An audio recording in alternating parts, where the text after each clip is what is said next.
The long-awaited Demon Slayer, Infinity Castle has finally arrived. It wastes no time hurling us into the final conflict. Picking up right after the Swordsmith Village arc, the film adapts the opening of the Infinity Castle arc. The Demon Slayer Corps, having regrouped and trained relentlessly, launches a full-scale assault on the dimensional Infinity Fortress, the ever-shifting labyrinthine lair of Muzan Kibutsuji. This is not a slow burn, it's an immediate plunge into chaos, a desperate, all-out war for the future of humanity. For longtime fans, this is the moment everything built toward. The film opens with a breathtaking sequence. The Corps is ambushed and pulled into Muzan's domain. The ground literally falls away beneath them, separating comrades, scattering the Hashira, scattering our core heroes across the fortress. That choice sets a frantic, disorienting tone. There is no central, unified front. The story splinters into multiple, parallel battles. The structure jumps straight into high-octane action without slow exposition. It's a bold move that trusts the audience to keep up, assuming deep familiarity with characters and motivations. This is the final desperate gambit. The true heart of Demon Slayer, Infinity Castle lies in its individual duels where long-standing rivalries and deep-seated emotional wounds come to a head. The film splits its focus between key confrontations, giving each one a distinct emotional flavor. Perhaps the most anticipated is the fateful rematch, Tanjiro Kamado, Giyu Tomioka, Akaza, Upper Rank 3. This is more than just a fight, a collision of ideologies and a painful echo of Rengoku's death. Raw anger and grief fuel Tanjiro and Giyu. The fight becomes a personal quest for vengeance and justice. Elsewhere, the film zeroes in on Zenitsu Agatsuma. Zenitsu confronts his former senior, Kaigaku. Kaigaku has fallen, now Upper Rank 6. Not a fight with a stranger, but a tragic duel from his past.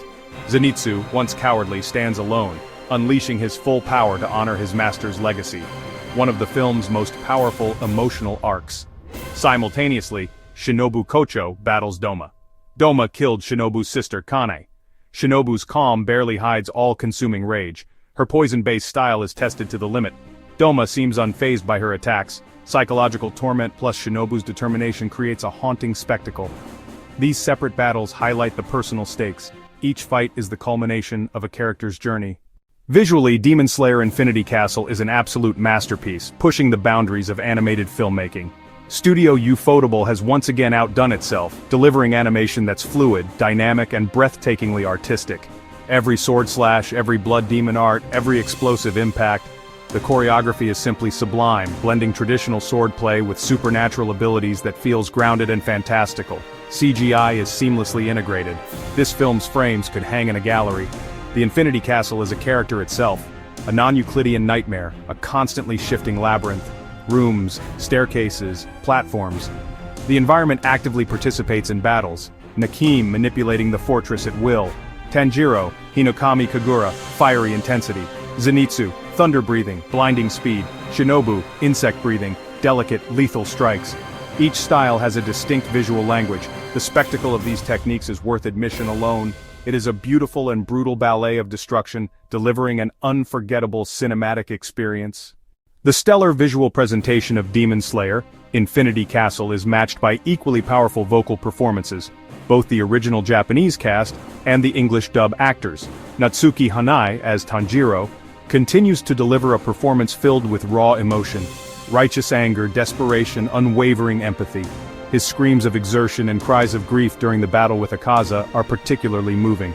Akira Ishida brings a chilling, detached arrogance to Akaza.